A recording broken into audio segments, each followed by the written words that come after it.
I saw a Hitchcock movie this last week. It's called Sabotage. Came out in 1936. It's a fun little movie, 75 minutes long.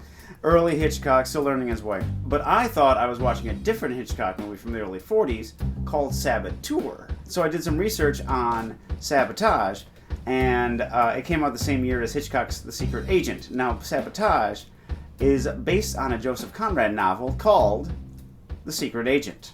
I'm telling y'all, it's a sabotage. I'm telling y'all, it's a sabotage. I'm telling y'all, it's a sabotage. Well, you came in too early. Can you plan it? This is a terrible rendition. I can't understand rap songs. Oh my god, you're really showing your age when you say things like that. They were a rap band to begin with. A rap band. Yeah. A rap combo. Yes. I've got a bunch of movies that I've never seen before. You don't know what they are. Every episode I'm going to spring one on you. We'll watch it and talk about it. Welcome to the basement. When are you going to pull the movie Top Secret out of that envelope? It'll make me so happy that day. Never gonna happen, because I've seen it. That singing horse is the funniest thing in the world. Yeah, yeah, yeah, yeah. Craig, it's still May.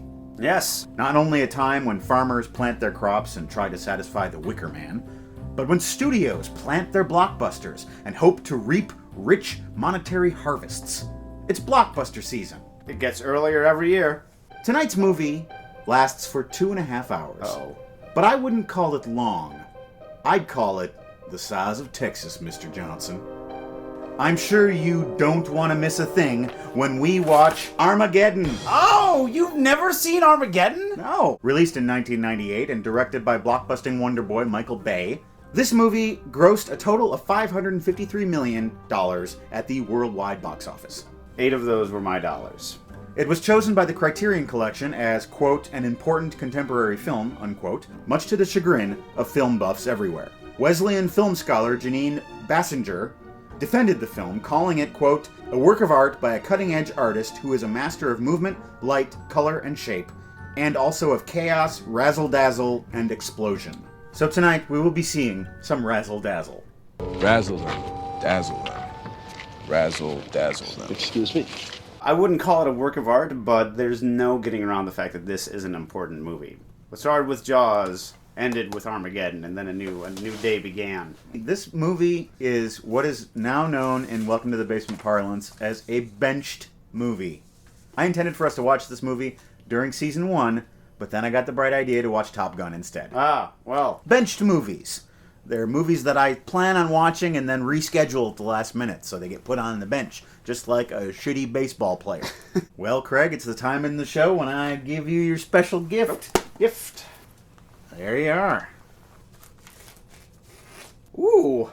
It's an actual tiny piece of a meteorite. It's right there. This could be like infected, like the one in Creepshow. I'm gonna grow green. Jordy Verrill, you lunkhead. I don't want you to close your eyes. I don't want you to fall asleep, because we're going into outer space. And you can blast off with us on the old leather couch as we watch the big budget disaster blockbuster, Armageddon.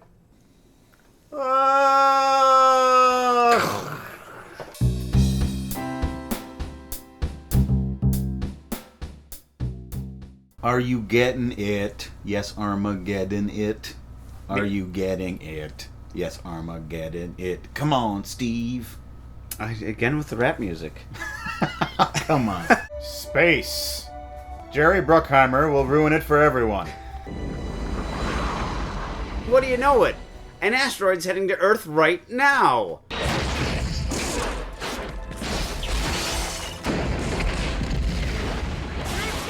Houston, we have a problem! All I caught was, Houston, we have a. I didn't hear the rest of it. On one fine, sunny morning in New York City, meteors start raining down, causing explosions, chaos, and razzle-dazzle, and destroying Craig's beloved Grand Central Station. They blow up Grand Central Station again! You know I love that building, Hollywood! NASA officer Truman scrambles to get all of NASA to try and figure out what's going on. These little asteroids are actually all part of one huge asteroid It's the size of Texas, Mr. President. that's heading our way in 18 days. Doesn't matter where it hits. Nothing would survive, not even bacteria. He says, We drill.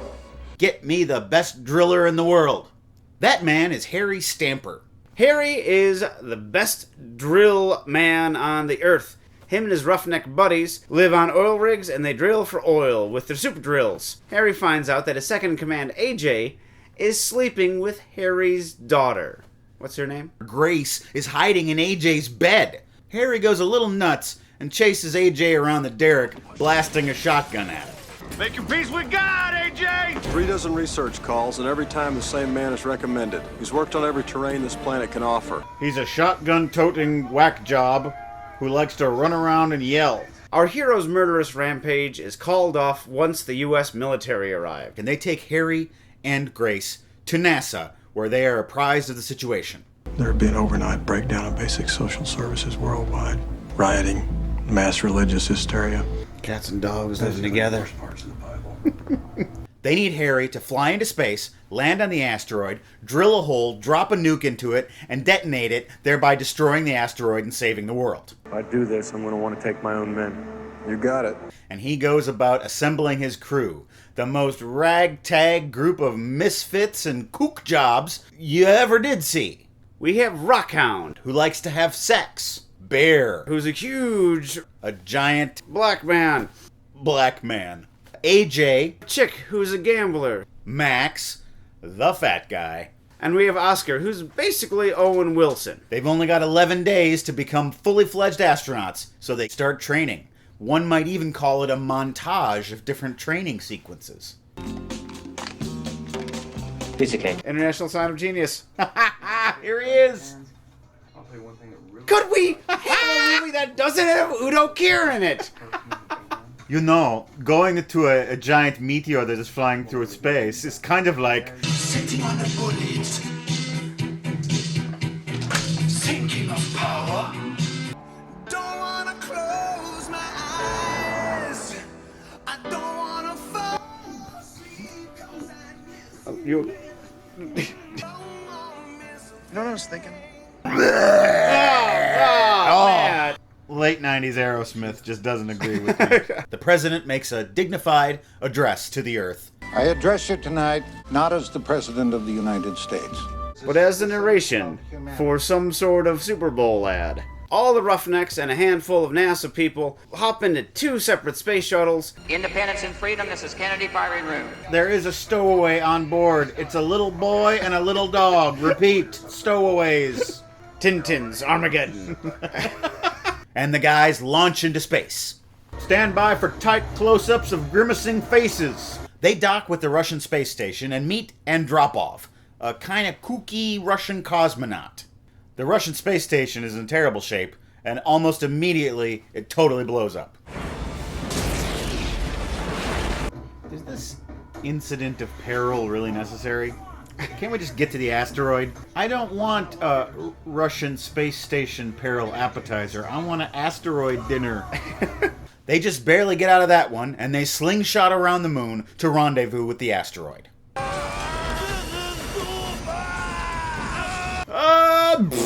Oh, excuse me! They run into an asteroid field, and the Independence shuttle is destroyed, along with seemingly half the crew. Bye, Owen Wilson. See you in Royal Tannenbaums. The Freedom shuttle is okay, but they're 26 miles away from their target landing. How the hell do you know that? Because I'm a genius. I did a Rubik's Cube successfully. Everyone in Independence is pretty much dead except for Lev, AJ, and Bear. And they get into the drilling little car, and they drive away from the wreckage. Watch yourself through here, Max. A couple big fishers. Oh, fat guy is dead meat. I guarantee it. Fat guy is dead meat. Back at the Freedom, they're drilling into the ground, but it proves to be a lot tougher than it is. They keep breaking drill brits. Drill brits. Hello. Good day. Wow, this is a goddamn Greek tragedy. The Greek play where they drilled. Downshift slowly and put it in reverse. You gotta get that pipe out of there. The big fat guy. No, the big fat guy. And Max, everyone's favorite fat guy, dies. The mission couldn't possibly succeed now. What's that coming over to the meteorite horizon? AJ and his buddies. They can continue digging. Bring that pizza on in, Bear! Bring that pizza over here, man. They finish drilling the hole, And they get set to put the nuclear missile in the hole. but something's gone wrong with the bomb, of course, and one person has to stay behind to detonate the bomb by hand. They decide to draw straws, and AJ draws the short straw. But oh, Harry pulls a fast one on him. It's my turn now. AJ's like, no, don't! I see you as like a dad! And he says, well, I am your dad now. You're getting married to my daughter. Let me take this mask off, so that I can look upon you with my own eyes. That's right, Matt. Give them what they want. Harry says a tearful goodbye to Grace. Grace, I know I promised you I was coming home. Psych! I don't understand. Shouldn't they be blowing up a asteroid right about now? Yeah, they've got like 30 seconds. What's the problem? I don't know. Oh God, come on. It's ridiculous. End the movie! Damn it, Sharp, get out of here now. You got less than 3 minutes. That's approximately 3 tearful goodbyes. They have some engine trouble, and the Russian guy has to go and save the day, and finally they take off. And then Harry falls into a hole, and he can't get to the button, and he's got to crawl to get to the button. So the last second, Harry hits the button, and he detonates the thing, and the Earth is fine. Houston, we're coming home. We have a not problem. What? You're crying again? You're crying at Armageddon? The end. Armageddon, the title is totally a lie. There's no Yeah. Armageddon in the movie. There's the threat of Armageddon. There's a threat of Armageddon. So Armageddon becomes a real thing that doesn't happen. And then it's not a real thing. Sure it is. It's like calling a movie Murder. It's just a guy pulling guns on people. Oh, you knocked it out of my hand. All right, point taken. Well, Craig, that was Armageddon, and I certainly am glad that I didn't want to have missed a thing. I could see right through the movie back then. How manipulative it is. Those slow motion shots of people all over the world worshiping the United States and listening to their radios. Cinematic emotional shorthand. Yeah. Using these archetypal shots to try and make you feel emotions, but it's really false. Yeah. After a while, it gets a little insulting. You don't need long, tearful farewells either. That whole ending thing where NASA just puts Bruce Willis up on the screen. It's ridiculous. It's ridiculous for starters. You don't need that. We've gotten to know these characters for over the last 2.5 hours. It only takes a couple seconds for the emotional impact to hit if you know what you're doing. They had all the money in the world, they had all the tense moments that they could imagine, and there was a point in the movie where they did a red wire, blue wire bit. Which one do I cut? This is what I'm saying. It's just these shortcuts. Mm-hmm. It seems lazy to me. You couldn't have written something that was a little different? Yes, and we all know which one they're going to cut. They're going to cut the one that doesn't blow up the nuclear bomb. Yeah, because there's 45 minutes left in the movie. Yeah, as long as there have been bombs and color film, there has been that little conversation. The best evidence that they're not very good filmmakers is that they use this sort of playbook-style filmmaking. They just ring false a lot of the time. But at the same time, the playbook, they wrote a lot of parts of that playbook. The modern playbook, yeah. Yes, the fact that the action is never allowed to stop. You don't have very many long, pensive scenes. There's no time for destruction not to happen. It's like, oh, we don't have much going on. Let's destroy the Russian space station. It's peril in the place of plot. Yes. And I hate that too. Destructive sequences that really don't need to be there. They don't need to stop back at the Russian space station ever.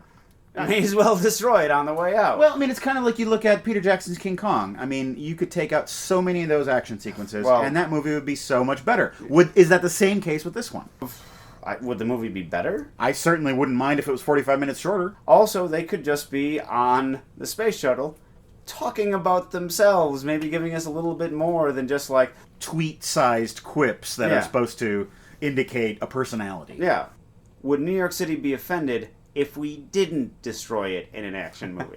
Whatever is coming, it's going to hit New York first. We're getting angry calls from Bloomberg. He's pissed off that we didn't destroy the Empire State Building. Exactly. I remember when District 9 came out, people were like, this is crazy to see this happen in Johannesburg. Why would the aliens go there when we have a perfectly good New York City?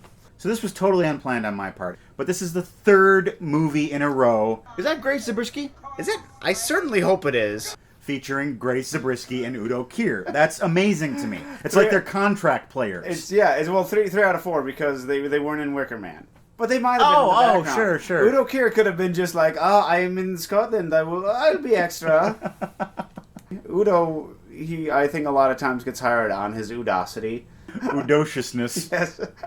Grace Zabriskie has no point at all in the movie. They never go back to that couple with the telescope. Yeah. They knew that this moment was going to happen so that we could have a Zabriskie three-peat.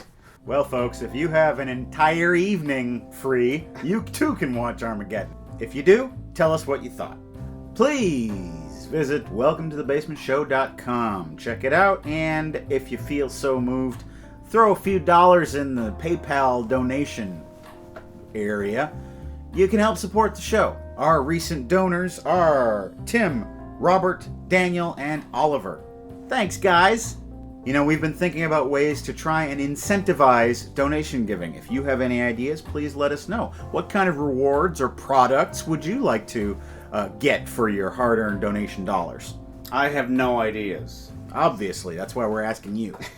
Customer comments. I don't really have any specific comments to read this week. A lot of people have been cluing us into the recent Funny or Die video featuring Michael Shannon. He reads the crazy sorority sister letter. Profanity-laden. It's insane. It's hysterical. And it's also on our Facebook page. People don't understand the importance of movies sometimes, that they are actually powerful things. Movies saved the fraternity system. Because in the late 70s, the fraternity system was dying. Oh. And then a certain movie came along. Stripes. No, that saved the army. In 1980, Animal House came along, and after that, everyone was like, oh, I gotta be in a frat. And that's what a frat's supposed to be like. And now, it's time for... Seen It! Seen It is a part of the show where we read your suggestions for movies, and I inform you that I've seen them. And I might have seen them. Ken McElhaney on Facebook. I was wondering if you had seen one of Orson Welles' last films, F for Fake. It's not quite a documentary. It has more of a personal essay structure. It's brilliant, confusing, observant, and sloppy, with some drinking, monkey grooming, and flat-out lying. Seen It. Seen It. One of the best documentaries I've seen ever, I think. There's so much of the filmmaker's personality in the finished piece. He learned how to be a magician when he was a kid. He enjoyed doing magic his entire life. And then in the final act of that documentary, he does another bit of magic just with words because he... And that is... You sort of gave it away there. Oh, but still. Apeli Salminen, also from Facebook. Have you guys seen Sideways? It's funny as hell and has a lot of heart. This is especially a movie for Craig because it has wine! Yes, I've seen Sideways. As have I. There we go. Pop a cork and head down the highway. Now that's a movie that doesn't use emotional shortcuts. I mean, no. They really... You, the viewer, are sort of in the Paul Giamatti position where you just keep saying, like, no, just don't do that. Yeah. Just stop doing that. And that's a movie that has two redeemable assholes in it. Both the men in that movie are redeemable assholes. That is true. And they're not even entirely redeemed at the end of the movie, but they've made a little progress. Deathmatch, 1959. Can you guys watch Glenn or Glenda by Ed Wood? I have seen it, and it was tough to get through. I have not seen Glenn or Glenda. I bought this movie on VHS from a hip record store in Green Bay, Wisconsin, and I thought it was so cool. I would show it to friends when they came over and be like, you gotta see this movie, man. This movie's far out. I didn't say far out. But... It's a real hep ride. It's a Cold Stone Groove. And we'd watch it, and inevitably we would fall asleep because it's a boring movie. If you're going to make a bad movie, you got to make it fun. And people say that Plan 9 from Outer Space is the worst movie of all time. they haven't seen Glen or Glenda. Glen or Glenda is a truly bad movie. It barely even registers as a movie. Gick rhymes. I see what you did there, you Walking Dead fan, you. This show got me back into movies. Wish it was on every week, but I know it takes time to make/watch episodes. It really does. Either way, I'm sure you've both seen it, but a new movie that would be cool to be on the show would be Idiocracy. Hilarious comedy that might actually come true. Seen it. Seen it. Not just that, but my friend Mike McCafferty is in that movie. He plays Officer Collins, the army officer who becomes a pimp. Now that we're done with the name dropping, it's a really good and very clever movie. XDCPVIDS writes, have you guys seen Outsiders with Matt? Craig, have you seen Outsiders with me? I've never seen it with you. I have seen it with Matt. It's got Ralph Macchio, it's got Patrick Swayze, it's got Tom Cruise, C. Thomas Howell. Tom Waits? Is Tom Waits in that one? No, Tom Waits is in Rumblefish. Yeah, Rumblefish. I don't know. I don't think he's in Outsiders. Okay. And it has like the saddest scene ever. The scene where Ralph Macchio has been burned. Oh my god. I haven't seen that movie in such a long time. Great movie. Dr. Jim the Demented. Good job, guys. I really like your show. Which version of Hamlet have you seen, and which do you prefer? Olivier, Brana, or Gibson? I don't know if it's possible to make a great Hamlet. I have not seen a Hamlet that's top to bottom, every single scene I like. Someone should take all three movies and make a supercut of the best scenes from every movie and just cut them together. No, this is an idea. I've been talking about this as long as I've known you. Gun to your head, you got to pick a favorite of those three. What do you pick? Gibson's. Really? Yes. Zeffirelli mixes everything around. Gibson doesn't get the monologues right, but really, it works the best as a story. Well, that's Seen It, and that's our show. We hope you enjoyed spending the end of the world with us and thrilling as we saved it at the last moment, which we totally did. Go check out welcometothebasementshow.com and make a donation. And we appreciate it. We hope you'll join us next time where we're going to watch another great movie and have a great discussion. We'll see you then. Bye-bye. Bye. I could stay awake just to... Craig, they're getting married. They're getting married. I happen to kind of like this song. It doesn't cause any sort of acid. It doesn't. It's really a very well constructed. It's the size of Texas, Mr. President.